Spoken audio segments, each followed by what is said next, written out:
ওয়ালাউ আন্নামা ফিল আরদি মিন শাজারাতিন আকলামু ওয়াল বাহরু ইয়ামুদ্দুহু মিন বা'দিহি সাবআতু আবহুরিম মা নাফিদাত কালিমাতুল্লাহ।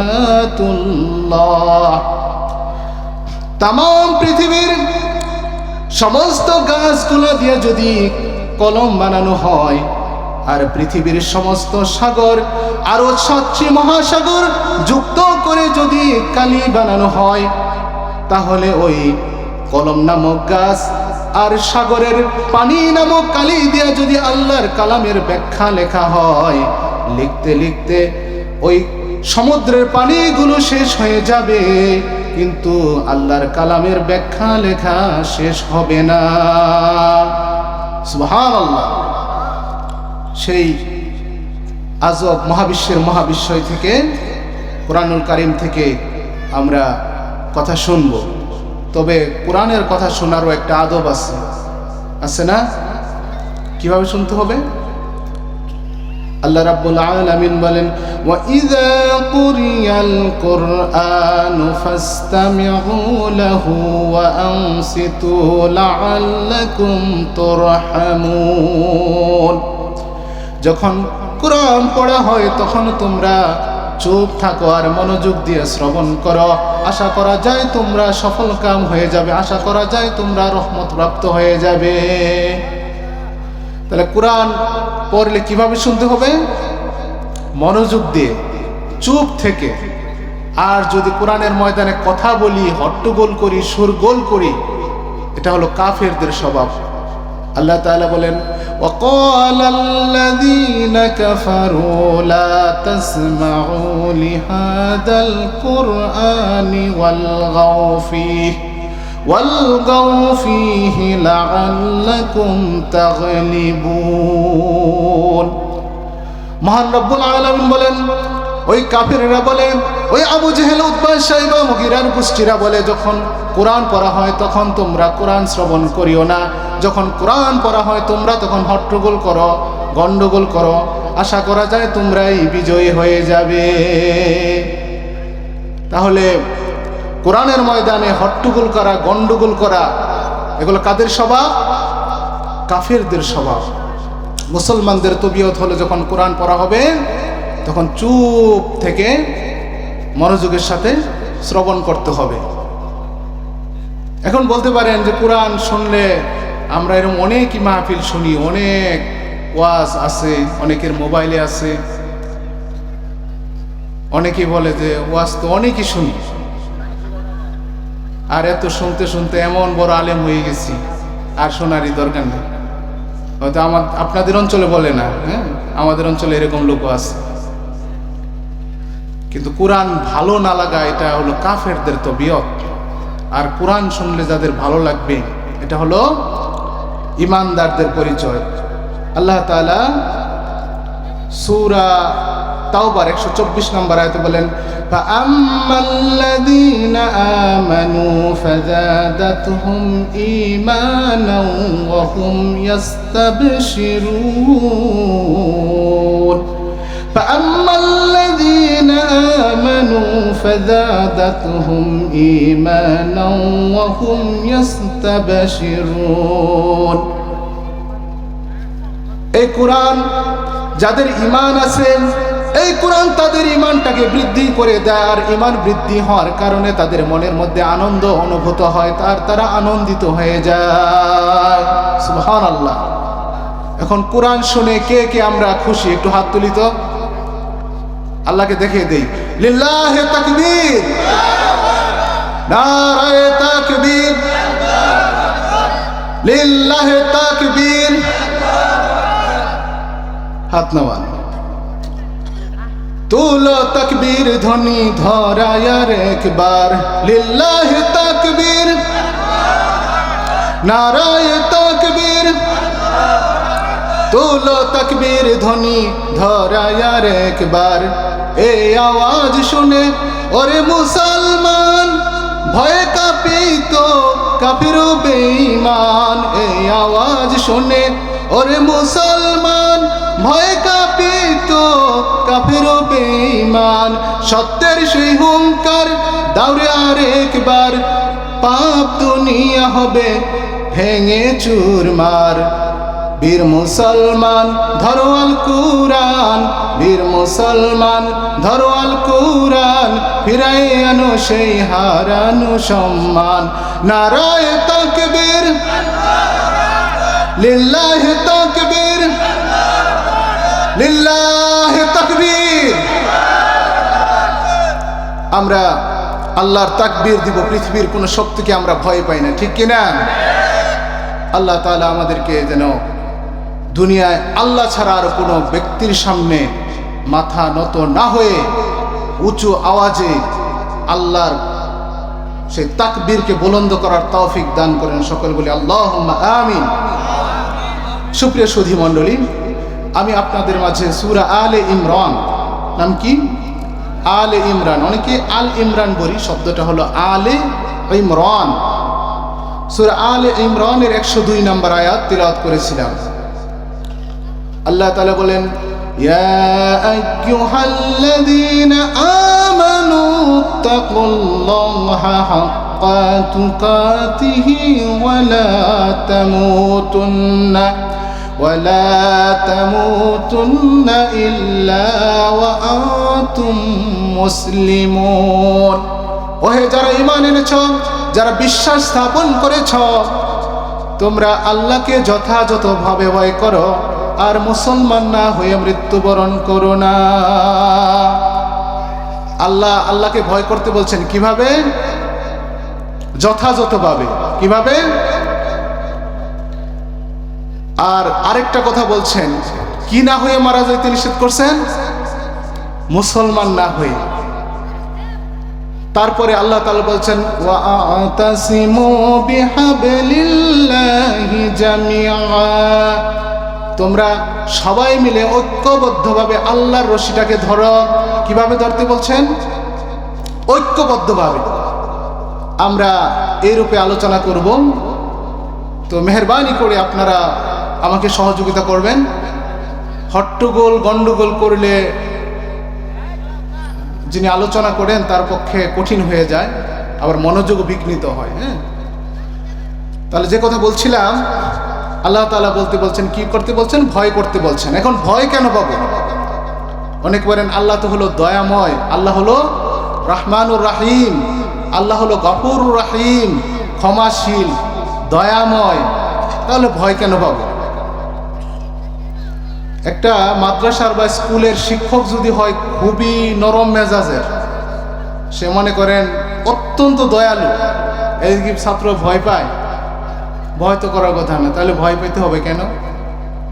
কারণ আল্লাহর নাম যেরকম গফুরুর রাহিম, আল্লাহর নাম যেরকম রহমান, তেমনি আল্লাহর নাম কহ্হার। আল্লাহর নাম যেরকম ক্ষমাশীল, তেমনি আল্লাহর নাম হলো আযীজুন ইনতিকাম, মহা প্রতিশোধ গ্রহণকারী। এখন কার জন্য রহমান, কার জন্য রাহিম, আর কার জন্য কহ্হার, এটা জানার দরকার আছে নাকি নাই? আমরা শুনবো ইনশাআল্লাহ। আল্লাহ তাআলা বলছেন, তোমরা আল্লাহকে ভয় করো যথাযথভাবে, সত্যিকার ভাবে। নাম দেওয়া হয়েছে তাফসিরুল কোরআন মাহফিল, কোরআনের তাফসির। আপনি খারাপ লাগছে? একটু বোঝার দরকার আছে নাকি বলেন? আল্লাহ কেন বললেন যে সত্যিকার ভাবে ভয় করো? তার মানে ভয়ের মধ্যেও মিথ্যা থাকতে পারে কিনা, এই কথার দ্বারা এরকম বোঝা যায়। বা যথার্থভাবে ভয় করো, ঠিকভাবে ভয় করো, ভয়ের মধ্যেও বেঠিক থাকতে পারে। দেখেন সূরা আনফাল এর 48 নম্বর আয়াতে ইবলিস একটা কথা বলছে। ঘটনা প্রেক্ষাপট হলো বদরের যুদ্ধ যখন শুরু হয়ে গেছে, শুরু হওয়ার আগে ইবলিস আইসা কাফেরদেরকে বলছে যে আমি আসি ইনশাআল্লাহ, আমি আসি তোমাদের সাথে। শয়তান তো আর ইনশাআল্লাহ বলবে না, বললে আমি তোমাদের সাথে আসি। কিন্তু যুদ্ধ যখন বেঁধে গেছে, তখন আল্লাহ তাআলা তার ফেরেশতাদের নাজিল করে দিয়েছেন মুসলমানদের সাহায্য করার জন্য। এইবার শয়তান কি বলতেছে দেখেন, ইন্নী আখাফুল্লাহ ওয়াল্লাহু শাদীদুল ইকাব। ইন্নী আখাফুল্লাহ, নিশ্চয় আমি আল্লাহকে ভয় করি। আল্লাহু শাদীদুল ইকাব, আল্লাহ হলেন মহাশক্তিধর মহা ক্ষমতাশালী। তার মানে ইবলিসও বলেছে আমি আল্লাহকে ভয় করি, আল্লাহর ক্ষমতাকে ভয় করি। তাহলে আল্লাহ কেন বললেন ভয় করতে সঠিকভাবে? শয়তান ইবলিস যে ভয় করছে, আসলে এই ভয়টা প্রকৃত ভয় না। আলেম ওলামারা ভালো বুঝবেন, শয়তান এখানে বলে নাই যে ইন্নী আত্তাকিল্লাহ, আমি আল্লাহকে ভয় করি। তাকওয়া আল্লাহকে ভয় করা, খাউফও ভয় করা। খাউফুন মানে বাঘ দেখে ভয় করা, তারপরে সাপ দেখে ভয় করা, এই ভয় হলো খাউফ। আর তাকওয়া হলো আল্লাহর সেই ভয় যে ভয় পেয়ে আল্লাহর হুকুম আহকাম মেনে চলে, আল্লাহর বিধান মেনে চলে, আল্লাহ যেটাকে নিষেধ করছেন সেই কাজ করে না, এটা হলো তাকওয়া। আর শয়তান যেটা বলছিল সেটা হলো আখাফুল্লাহ, আল্লাহকে ভয় করি, কিন্তু সেই ভয়ের মধ্যে কি নাই? আল্লাহর হুকুম মানা নাই। কিন্তু মুসলমানদেরকে, ইমানদারদেরকে আল্লাহ যে ভয়ের কথা বলছেন সেই ভয় শুধু ভয় না, সেই ভয় হলো ভয়ের সাথে কি করতে হবে? আল্লাহর হুকুম মানতে হবে। তো এই জন্য আল্লাহ তাআলা বলছেন যে তোমরা কি করো? হাক্কা তুকাতিহি, সত্যিকার ভাবে ভয় করো। এখন সত্যিকার ভাবে আমরা আল্লাহকে ভয় করব, ভয় পেয়ে করার লাভ কি? লাভও জানার দরকার আছে। আল্লাহর ভয় করলে দুইটা লাভ। এক নাম্বার লাভ, আল্লাহর নবী, প্যারা নবী জনাবে মুহাম্মদুর রাসূলুল্লাহ সাল্লাল্লাহু আলাইহি ওয়াসাল্লাম বলেছেন, আইনানি লা ইয়ামাসসুহুমুন নার, দুইটা চোখ কখনো জাহান্নামের আগুনে জ্বলবে না। এক নাম্বার হলো আইনুন বাতাত মিন খাশিয়াতিল্লাহ, যেই চোখ আল্লাহর ভয়ে কাঁদে। ওয়া আইনুন বাতাত ফি তাদরিসি, ওয়া আইনুন বাতাত ফি তাদরিসি ফি দীনিল্লাহ, আর যে চোখ আল্লাহর পথে বিদীর্ণ বা বিনিদ্রভাবে দিন কাটায়, এই দুইটা চোখ কখনো জাহান্নামের আগুনে জ্বলবে না। যেই চোখটি কাঁদে আল্লাহর ভয়ে, যেই চোখটি কাঁদে আল্লাহর ভয়ে, দিনের প্রহরায় রাত জেগে কাটে, জানো কি তুমি সেই দুটি চোখ যাবে না কখনো জাহান্নামে, যাবে না কখনো জাহান্নামে। আমরা জাহান্নামের আগুন থেকে পানাহা চাই, সকলে বললেন আমিন। এবার বুঝতে পারলাম জাহান্নামের আগুনে জ্বলবে না। আল্লাহর ভয়ে যদি কাঁদতে পারি, গুনাহগুলো স্মরণ করে যদি আল্লাহর দিকে ফিরে আসে, আল্লাহ তাকে মাফ করে দিয়ে জাহান্নাম থেকে নিষ্কৃতি দিবেন। এবার জাহান্নামে যাবো না, ঠিক আছে, তাহলে যাবোটা কোথায়?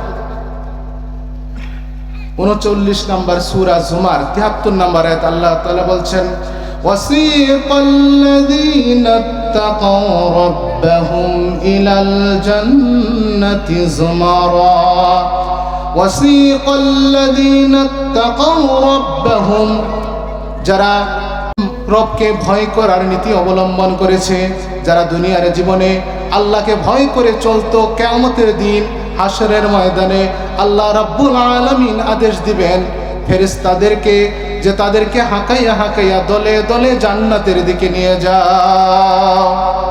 সুবহানাল্লাহ। জান্নাতে যেতে পেরে আমরা খুশি না? একটু জোরে সোরে বলি আলহামদুলিল্লাহ। এইবার আল্লাহ তাআলার যে কথা বলতেছিলাম যে ক্ষমাশীল কাদের জন্য, আর কি বলে ওটারে, শাদীদুল ইকাব, যুনতিকাম, প্রতিশোধ গ্রহণকারী কাদের জন্য, এটা আমরা শুনবো না? ক্ষমাশীল কাদের জন্য, আল্লাহ কাদেরকে ক্ষমা করবেন, এটা বলছেন আল্লাহ তাআলা সূরা আলে ইমরানের 31 নম্বর আয়াত, কুল ইন কুনতুম তুহিব্বুনাল্লাহা ফাত্তাবিউনি ইউহিব্বুকুমুল্লাহু ওয়া ইয়াগফির লাকুম যুনুবাকুম আল্লাহু গফুরুর রহিম।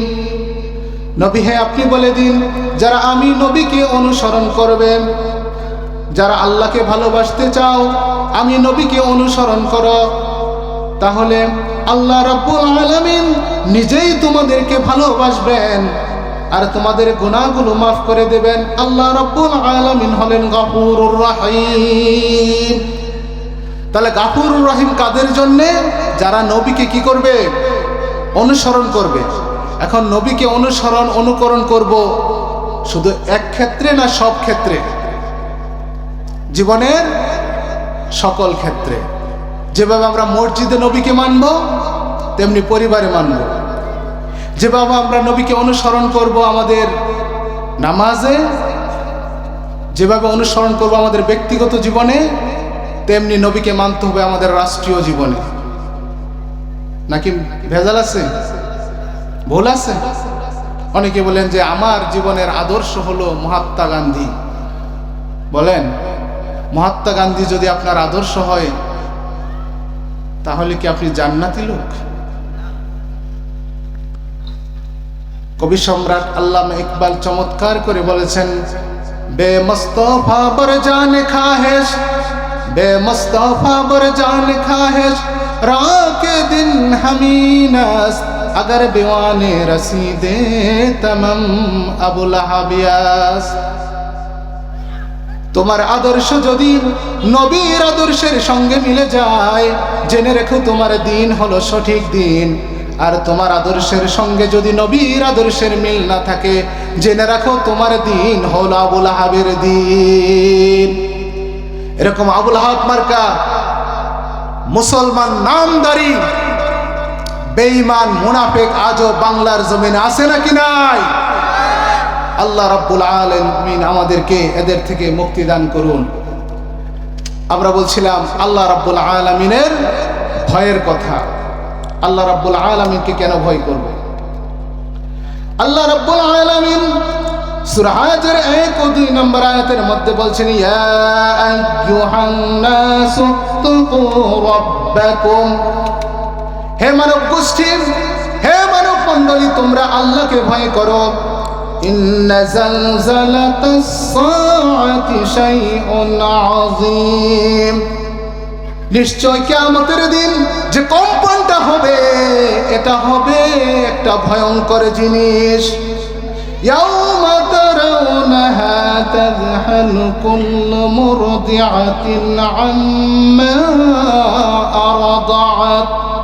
মানুষগুলো সেদিন দেখবে দুধ দানকারী, স্তন্য দানকারী মায়েরা সেদিন ভয়ের প্রচন্ডতায় তাদের সন্তানদেরকে দুধ দেওয়ার কথা ভুলে যাবে। ওয়াতাদাউ কুল্লু যাতি হামলিন হামলাহা। সেদিন 8 মাস 10 মাস 6 মাস 9 মাসের গর্ভবতী মায়েরা সেদিন ভয়ের চোটে তাদের সন্তানদেরকে ডেলিভারি করে দেবে, তারা নিজেরাও জানতে পাবে না। আল্লাহ তাআলা বলছেন, ওয়া তারান্নাসা সুকারা ওয়া মা হুম বিসুকারা ওয়ালাকিন্না আযাবাল্লাহি শাদীদ। ওয়া তারান্নাসা সুকারা, মানুষদেরকে দেখে মনে হবে তারা যেন মাতাল। ওয়া মা হুম বিসুকারা, আসলে তারা মাতাল না। ওয়ালাকিন্না আযাবাল্লাহি শাদীদ, আসলে আল্লাহ তাআলার আযাব হলো ভয়ঙ্কর আযাব। আল্লাহর আযাব কেমন? মহাভয়ঙ্কর আযাব। ওটা কেমন হবে? 40 নম্বর সূরা গাফিরের 18 নম্বর আয়াতে আল্লাহ বলছেন, ইযিল কুলুবু লাদাল হানাজিরি কাযিমিন। এমন ভয় কিয়ামতের ময়দানে হবে, জাহান্নামকে যখন মানুষের সামনে আনা হবে 70,000 শিকল দিয়ে, আল্লাহ রাব্বুল আলামিন যখন জাহান্নামকে বেঁধে রাখতে বলবে, এই 70,000 শিকল দিয়ে বাঁধার পরেও এক একটা যখন গ্রাস করে মানুষদেরকে খেয়ে ফেলতে চাইবে, এমন অবস্থা দেখার পরে নবীরা পর্যন্ত ভয়ে থরথর করে কাঁদতে কাঁদতে বলবে, ইয়া নাফসি ইয়া নাফসি, আমাকে বাঁচাও আমাকে বাঁচাও। হযরতে মুসা আলাইহিস সালাতু ওয়াস সালামের মতো উলুল আযম পয়গম্বর সেদিন তার উম্মতদের কথা ভুলে যাবে, বলবে ইয়া নাফসি আমারে বাঁচাও। হযরতে ইব্রাহিম আলাইহিস সালাতু ওয়াস সালামের মতো খলিলুল্লাহ উপাধি যাকে আল্লাহ রাব্বুল আলামিন দিয়েছেন, এই নবীও বলবে ইয়া নাফসি আমাকে বাঁচাও, উম্মতদের কথা ভুলে গেছে। ঈসা আলাইহিস সালাতু ওয়াস সালাম বলবে ইয়া নাফসি আমাকে বাঁচাও, উম্মতদের কথা ভুলে গেছে। শুধুমাত্র আমার আপনার নবী সেদিন বলবে হাবলি উম্মতি, আমার উম্মত কোথায়, উম্মতকে বাঁচাও। আল্লাহ রাব্বুল আলামিন, আল্লাহ রাব্বুল আলামিন সেদিন তার সিংহাসনের পাশেই সেদিন তার জন্য মাকামে মাহমুদ দান করবেন। আল্লাহ বলবেন এ নবী আপনি আমার পাশেই একটু বসুন। আল্লাহর নবী বলবেন না আমি বসবো না। আল্লাহ রাসূল দৌড়িয়ে যাবেন মিজানের পাল্লায়, না জানি এখন আমার কোন পাপী উম্মতের ওজন মাপা হচ্ছে, জানি না এখন আমার কোন উম্মতের আমল মাপা হচ্ছে, না জানি কম পড়ে যায়। আবার আল্লাহ রাসূল দৌড়ে যাবেন জাহান্নামের দিকে, না জানি আমার কোন উম্মতকে জাহান্নামে নিক্ষেপ করা হচ্ছে। আবার আল্লাহর নবী দৌড়ে আসবেন সূর্য যখন অর্ধ হাত উপরে আছে, মাথার মস্তকগুলো গলে গলে পড়ছে, এমন অবস্থায় আল্লাহ রাসূলের মনে চিন্তা আসবে আমার উম্মত পিপাসার্ত হয়ে গেছে। এবার হাউজে কাউসারের কাছে এসে নিজ হাতে উম্মতদেরকে পানি পান করাবেন। এমন ভয়ের অবস্থা হয়ে যাবে সেই দিনের কঠিন কিয়ামতের ময়দানে। সেই কঠিন মুসিবত থেকে আমরা মুক্তি পেতে চাই কি চাই না? মুক্তি পাওয়ার জন্য উপায় বলে দিয়েছেন কে? আল্লাহ রাব্বুল আলামিন বলছেন ইয়া আইয়ুহাল্লাযীনা আমানু, ইয়া আইয়ুহাল্লাযীনা আমানু অর্থ কি? হে ঈমানদারগণ। আল্লাহ তাআলা মুক্তির উপায় বলে দিয়েছেন হাল আদুল্লুকুম আলা তিজারাতিন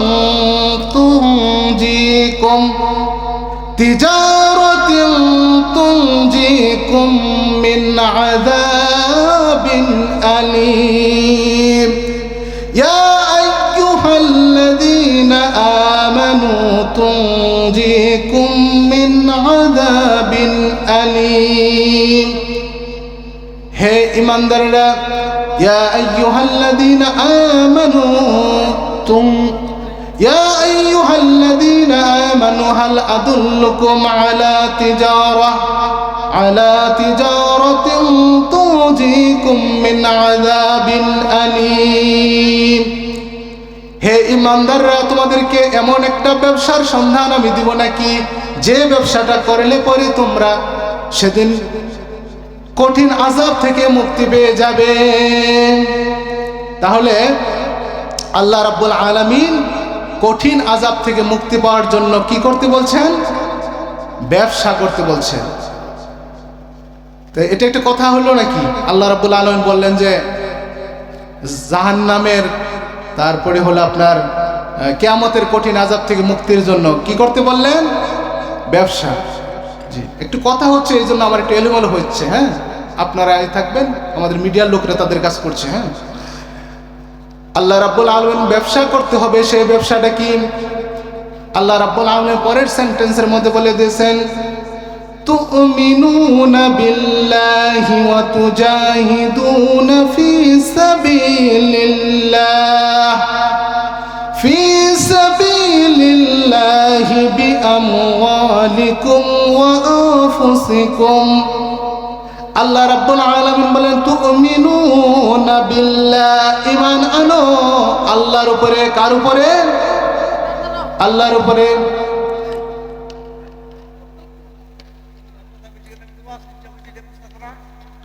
তুজাহিদুনা ফি সাবিলিল্লাহি বিআমওয়ালিকুম ওয়া আনফুসাকুম। সংগ্রাম করতে হবে আল্লাহর রাস্তায় জান দিয়ে এবং মাল দিয়ে। কি দিয়ে সংগ্রাম করতে হবে? জান দিয়ে এবং মাল দিয়ে। আল্লাহ রাব্বুল আলামিন ঈমানদারদের ওই কঠিন মুসিবত থেকে বাঁচার জন্য ফর্মুলা বলে দিয়েছেন আল্লাহর রাস্তায় সংগ্রাম করতে হবে জান দিয়ে এবং মাল দিয়ে। এখন জান দিয়ে এবং মাল দিয়ে সংগ্রাম করব কি জন্য? জান আর মাল দিব কোন জায়গায় এটা জানার দরকার না? হ্যাঁ, জান এবং মাল দিতে হবে আল্লাহর জমিনে আল্লাহর দিন ইসলামকে প্রতিষ্ঠিত করার জন্য। আমরা রাজি আছি তো? আল্লাহ রাব্বুল আলামিন দুনিয়ার সমস্ত নবীদেরকে পাঠিয়েছেন আল্লাহর জমিনে আল্লাহর দিন কায়েমের জন্য। এমনকি আমার আপনার যে নবী, এই নবীর শরীর থেকে রক্ত ঝরেছে তায়েফের ময়দানে, ঝরেছে উহুদের ময়দানে, শুধুমাত্র দিন কায়েমের জন্য। উদ্দেশ্য কি? আল্লাহ রাব্বুল আলামিন বলেন, ওয়াল্লাযী আরসালা রাসূলাহু বিল হুদা ওয়া দীনিল হক والذي أرسل رسوله بالهدى ودين الحق ليظهره على الدين كله ولو كره المشركون। তিনি সেই মহান সত্তা যিনি তার রাসূলকে হেদায়েত সহকারে পাঠিয়েছেন, যাতে করে তিনি সেই মহান সত্তা যিনি তার রাসূলকে দ্বীন হক এবং হেদায়েত সহকারে পাঠিয়েছেন, যাতে করে দুনিয়ার সমস্ত বদ্দিন খতম করে তার দ্বীনকে বিজয়ী করতে পারেন। আর এতে কাফেরদের মনের ভেতরে যত জ্বালা যন্ত্রণা হোক না কেন, মুশরিকদের অন্তরের ভেতরে যতই জ্বালা যন্ত্রণা হোক না কেন, তাহলে আল্লাহর দ্বীন কায়েমের ক্ষেত্রে কাদের মনে জ্বালা যন্ত্রণা হয়? মুশরিকদের অন্তরে। কিন্তু মুসলমানদের কি জ্বালা যন্ত্রণা হওয়ার কথা? কিন্তু তারপরেও যে হয়। আপনি দিন কায়েমের জন্য কথা বলেন, আপনি মানুষদেরকে দাওয়াত দেন হকের দিকে, দেখবেন বিরোধিতা আপনার শুরু হয়ে গেছে, হয় না? এটা সুন্নতে রাসূলুল্লাহ। আল্লাহ রাসূল সাল্লাল্লাহু আলাইহি সাল্লাম যখন জন্ম নিয়েছেন, এই জন্মের সংবাদ যখন দেওয়া হলো, আবু লাহাব সাথে সাথে খুশি হয়ে তার দাসীকে আঙ্গুলের ইশারা দিয়ে আজাদ করে দিলেন। কারণ জন্মের সংবাদে তিনি এতটাই খুশি হয়েছেন, তার দাসীকে তিনি স্বাধীন করে দিলেন, আজাদ করে দিলেন। অথচ এই আবু লাহাব আল্লাহ রাসূল যখন দ্বীনের দাওয়াত শুরু করে দিল, আল্লাহ রাসূলকে মক্কার কাফেররা আল আমিন উপাধি দিল। আল আমিন মানে হলো বিশ্বস্ত, যাকে বিশ্বাস করা যায়। আর সাদিক উপাধি দিল, যার অর্থ হলো সত্যবাদী। আল্লাহ রাসূল যখন নবুয়ত পেয়ে গেলেন, নবুয়ত পাওয়ার পরে একদিন পাহাড়ের উপরে দাঁড়িয়ে কুরাইশ গোত্রকে ডাকলেন, তার চাচাকে ডাকলেন, তার ফুফিকে ডাকলেন এবং সমবেত লোকদের উদ্দেশ্যে বললেন, হে মানব মণ্ডলী, ও মানব গোষ্ঠী, আমি যদি বলি এই পাহাড়ের আড়ালে তোমাদের জন্য কোনো জ্যান্ত, কোনো হিংস্র বাঘ তোমাদের জন্য অপেক্ষা করতেছে, তোমরা বিশ্বাস করবে নাকি? সকল বলছি হ্যাঁ বিশ্বাস করি, কারণ আপনি আল আমিন। আমি যদি বলি এই পাহাড়ের আড়ালে তোমাদের জন্য শত্রু সৈন্য অপেক্ষা করতেছে, একটু পরে তোমাদের সাথে যুদ্ধ করবে, তোমরা বিশ্বাস করো নাকি? বলে হ্যাঁ আমরা বিশ্বাস করি। দেখে নাই কিন্তু, দেখছেন? কেন বিশ্বাস করো? বলে আপনি আল আমিন, আপনাকে আমরা বিশ্বাস করি। আজকে 40 বছর হয়ে গেছে, আপনার মধ্যে জীবনে কখনো মিথ্যা কথা দেখি নাই, আমানত খেয়ানত দেখি নাই। এবার আল্লাহ রাসূল এটা শোনার পরে বললেন, তবে বলো, ঘোষণা করো, লা ইলাহা ইল্লাল্লাহ তুফলিহুন, আল্লাহ ছাড়া কোনো ইলাহ নাই, তোমরা সফল কাম হয়ে যাবে। এটা শোনার পরে কি খুশি হওয়ার কথা না? আবুল হাবের খুশি হওয়ার কথা। কিন্তু আবুল হাব কি বলল? হাতে একটা পাথর নিল, পাথর নিয়ে দাঁড়িয়ে বলল, তাব্বান লাকা লিহাযা দাওতানা, মুহাম্মদ ধ্বংস হও তুমি কি এই জন্যই আমাদেরকে ডেকেছিলে যে তুমি বলবে আল্লাহ ছাড়া কোনো ইলাহ নাই আর আমরা মেনে নেব? তার মানে তারা ইলাহ বুঝতো, এই জন্যই মক্কার কাফেররা বিরোধিতা করেছে। ইলাহ মানে আইনদাতা, বিধানদাতা। ওই মক্কার কাফেররা বলে বুঝেছিল যদি দ্বীন ইসলাম কায়েম হয়ে যায়, তাহলে মক্কাতে কোনো রাহাজানি চলবে না, কোনো ছিনতাই চলবে না, কোনো বদমাইশি চলবে না, দুর্নীতি চলবে না, চাঁদাবাজি চলবে না। আল্লাহর আইন দিয়ে আল্লাহর জমিনটা প্রতিষ্ঠিত হয়ে যাবে, সকল মানুষে তাদের অধিকার ফিরে পাবে। তাহলে আমাদের মতো মাস্তানদের অবস্থা কি হয়ে যাবে? এই জন্যই ছিল ভেজাল। আর আমরাও এখনো বুঝতে পারি না এই দিন, শুধু পড়ছি লা ইলাহা ইল্লাল্লাহ মুখ দিয়ে পড়ে ফেলেছি আর মনে করেছি জান্নাতে তো যাবই যতই দুর্নীতি করি না কেন। মনে করি না? কবি বললেন খেরাত মে गर किया बिदिया ला इलाहा इल्लल्लाह तो क्या हासिल दिलो निगाह मुसलमान नहीं तो कुछ भी नहीं। मुखे आसलो बोले फेलला ला इलाहा इल्लल्लाह तो क्या हासिल की हलो दिलो निगाह मुसलमान ही तो कुछ भी नहीं। जो অন্তরে যদি তোমার এই লা ইলাহা ইল্লাল্লাহর শিক্ষা না থাকে कुछ भी नहीं কিছুই হবে না। আমরা কেমন মুসলমান? নামে মুসলমান, ঠিক না? বাঙালি নাম পেয়ে খুশি। সে যে দেশে দেশে ভিক্ষা করে, সে যে দেশে দেশে ভিক্ষা করে, বাদশা মিয়া নামটি তার। বাঙালি নামেরই বাহার, দেখো নামেরই বাহার। নাম হলো ইমান আলী। ইমান আলী নাম থাকলে আবার কেউ মাইন্ড করবেন? হ্যাঁ, মিসাল দেওয়ার জন্য বলছি, নাম ইমান আলী থাকলে কি ইমানদার হওয়া যায়? আল্লামা ইকবাল চমৎকারে বলছেন, ইউ তো মির্জা ভি হো, ইউ তো মির্জা ভি হো, সৈয়দ ভি হো, আফগান ভি হো, তুম সবই কুছ হো, বতাও তুম মুসলমান ভি হো। হতে পারো তুমি মির্জা সৈয়দ, হতে পারো তুমি আফগান, বুকে হাত দিয়ে বলো তুমি হয়েছো কি এখনো মুসলমান। নাম মির্জা, নাম সৈয়দ, কিন্তু মুসলমান কতজনে হতে পেরেছি। এখন ভারতের জমিনে একবার এক ঘটনা ঘটে গেল। একবার আগে তো বড় বড় কুয়া ছিল, আপনারা দেখছেন, আপনাদের অঞ্চলে কি বলে, কূপ বা কুয়া নাকি? মুরব্বীরা দেখছেন। এই কুয়ার মধ্যে পড়ে গেছে এক মেথর। মেথর বুঝেন তো?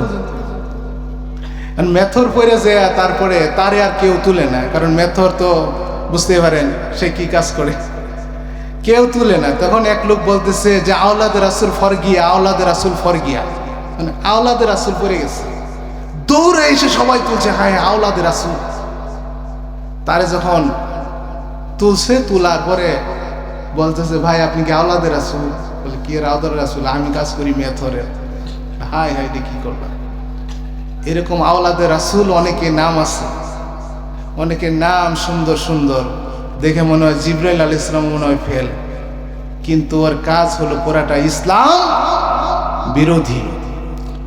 আল্লামা ইকবাল চমৎকার করে আবার বললেন, ওয়াদা মে হো তুম নাসারা তু তামাদ্দুন মে হো নূত, ওয়াদা মে হো তুম নাসারা তু তামাদ্দুন মে হো নূত, ये मुसलमान है जिन्हें देखे शर्माए यहूद।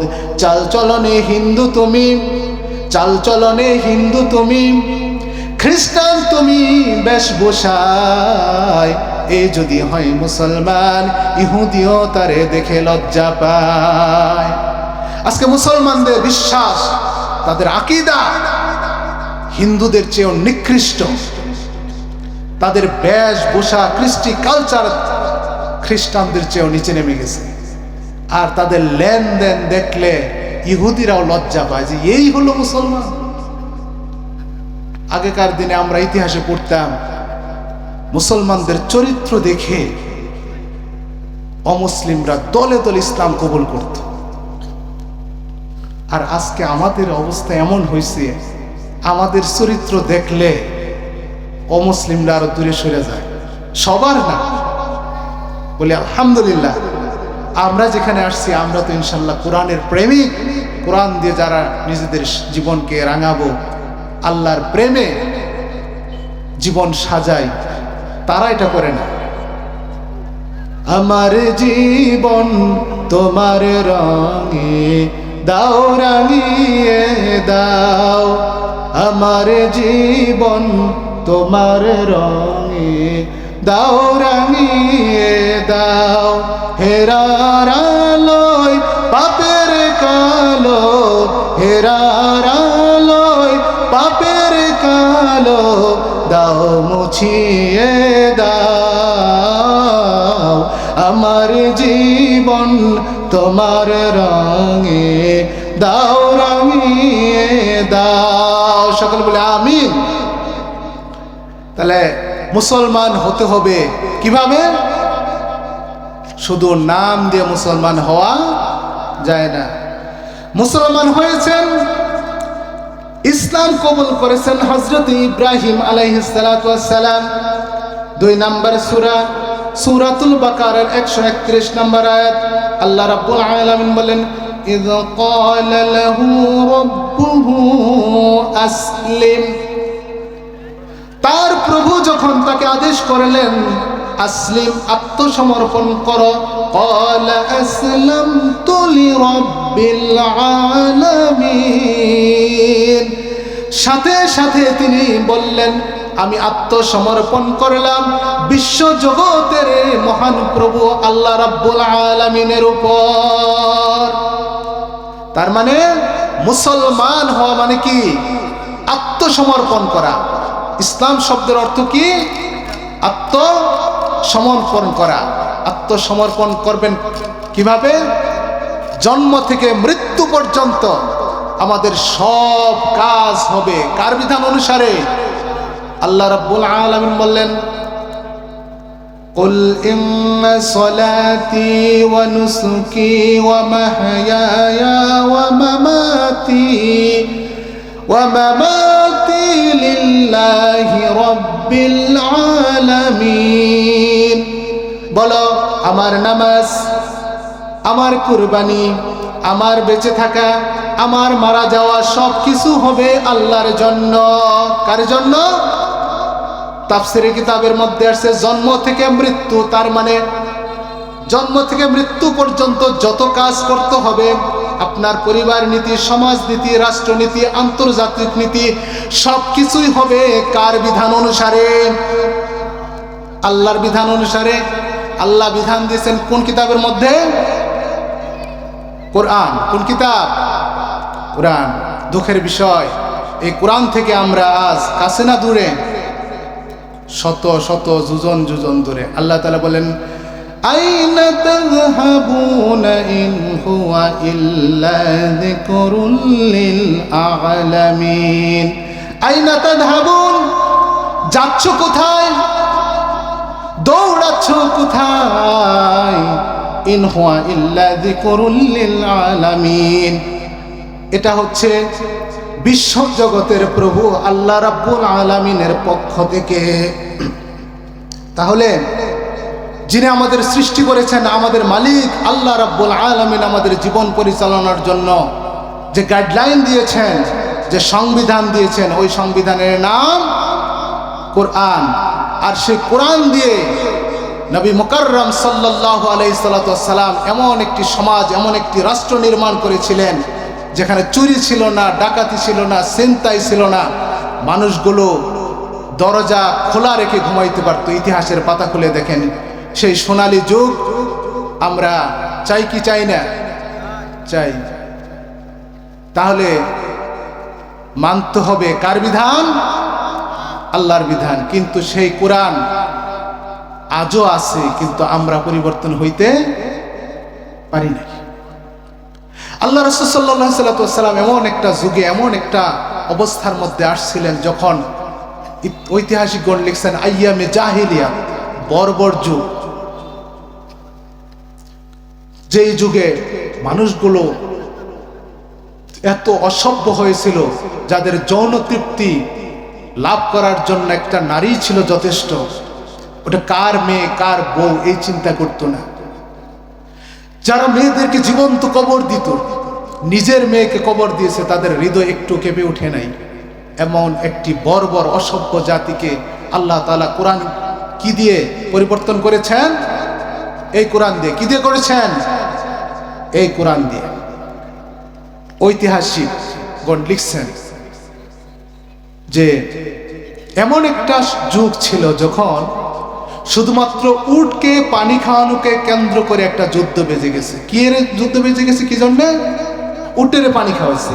একজনের উট গিয়া আরেকজনের চারণ ভূমিতে যেখানে পানি খাওয়াইছে, এটা নিয়ে যুদ্ধ। তাফসিরে ইবনে কাসির লিখছে 50 বছর যুদ্ধ হয়েছে কি নিয়া, তোর উঠে আমার চারণ ভূমিতে পানি খাইছে কেন? সেই জাতিকে আল্লাহ রাব্বুল আলামিন কোরআন যখন আনলেন, সেই কোরআনের বিপ্লবী আহ্বানে তাদের এতটাই পরিবর্তন হয়ে গেল যে ইয়ারমুকের যুদ্ধ যখন হয়ে গেল, মনোযোগ দিয়ে শোনেন, যে সমস্ত লোকেরা শুধুমাত্র উটকে পানি খাওয়ানোর জন্য যুদ্ধ করত, তাদের সন্তানদের বলে দিত, মৃত্যুর আগে ওসিয়ত করে যেত, আমি তো মারা যাচ্ছি, অমুক বংশের সাথে অমুক গোত্রের সাথে একটা যুদ্ধ আছে, তোমরা যুদ্ধ করো। এমন যুদ্ধবাজ জাতি। ইয়ারমুকের যুদ্ধ যখন হয়ে গেল, আল্লাহর নবীর সাহাবীরা যখন শাহাদাতের পেয়ালা পান করে শহীদ হয়ে যাচ্ছে, একটি ভাই মৃত্যুর পূর্বক্ষণে পানি পানি বলে চিৎকার করছেন, আরেকজন সাহাবী পানি নিয়ে যাচ্ছেন তাকে পানি খাওয়ানোর জন্য। তখন পাশ থেকে আরেক লোক বলছে, আমাকে পানি দাও। ওই লোকটা বলল, ভাই আমাকে না, ওই ভাইটিকে পানি দাও। যখন তার কাছে ফিরে গেল, তখন আরেক ভাই বলছে যে পানি পানি করতেছে, তার কাছে পানি নিয়ে, তাকে বলল যে যাও ওর কাছে পানি নিয়ে যাও। তার কাছে পানি নেওয়া যাওয়ার পরে ওই লোকটু শাহাদাতের পেয়ালা পান করে সে আল্লাহর দরবারে চলে গেছে। তারপর আয়েশা দেখে প্রথম ব্যক্তি সেও শহীদ হয়ে গেছে। তারপরে গিয়া দেখে তারপরের ব্যক্তি উনিও শহীদ হয়ে গেছে। তার মানে মৃত্যুর পূর্বক্ষণেও নিজের চিন্তা করলো না, চিন্তা করছে কার? মুসলমান ভাইয়ের। এমন একটা জাতি আল্লাহ রাসূল সাল্লাল্লাহু আলাইহি ওয়াসাল্লাম প্রতিষ্ঠা করে গেলেন। এবং কি দিয়ে করছেন তাদেরকে? কোরআন দিয়ে। উতর কর গারে হেরা সে, উতর কর গারে হেরা সে, সোয়ে কম আয়া, और एक नुस्खाए কিমিয়ায়ে সাতলায়া। বিশ্বনবী গায়রে হেরা থেকে আসলেন, সাথে নিয়ে আসলেন এই পরশপাতের কুরআন, যার স্পর্শে সে যুগের মানুষগুলো হয়ে গেল সোনালী মানুষ হয়ে গেল। কিন্তু আমরা আজও পরিবর্তন হইতে পারলাম না। আপনারা জানেন কি, বাংলাদেশ দুর্নীতিতে চ্যাম্পিয়ন হয়েছে সারা পৃথিবীর মধ্যে। কয়বার? 3 বার। সারা পৃথিবীর মধ্যে ফার্স্ট হয় দুর্নীতিতে বাংলাদেশ। আমাদের কোরআন আছে না? প্রত্যেকের ঘরে আছে, কিন্তু আমরা পরিবর্তন হইতে পারি নাই কি জন্য? রাহ গায়া রসমে আযন রূহে বেলালি না রহি, তলকিন গজালি রহি বেলালি না রহি, ফলসফা রাহ গয়া রসমে আযন রূহে বেলালি না রহি, তলকিনে গজালি না রহি। আজও সেই কোরআন আছে, হাদিস আছে, সেই ইমানার মানুষ নেই, সেই ইমানার মানুষ নেই। তাহলে আমরা ইমান আনবো কিভাবে? যেভাবে সাহাবীগণ ইমান এনেছেন।